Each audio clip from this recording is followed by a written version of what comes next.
ہمیں اپنے نبی کا مزاج بنانا ہے، غصہ آئے پینا، غلطی ہو جائے معاف کرنا۔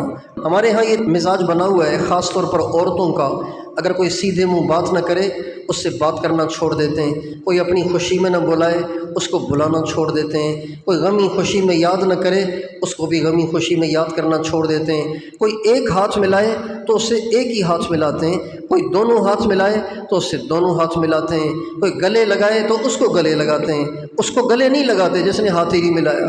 یہ مزاج بنا ہوا ہے، یہ ہمارے نبی کا مزاج نہیں ہے۔ ہمارے نبی کا مزاج یہ ہے، جو توڑے اس سے جوڑو، جو زیادتی کرے اسے معاف کرو، جو نہ دے اس کو دو۔ اللہ تعالیٰ فرماتے ہیں جہنمی جو ہوں گے وہ چیخیں گے، چلائیں گے، ایک دوسرے پہ لعن طعن کریں گے، ایک دوسرے کو گالیاں دیں گے، لعن طعن کریں گے، کوسیں گے ایک دوسرے کو۔ یہ جہنمیوں کا مزاج ہے۔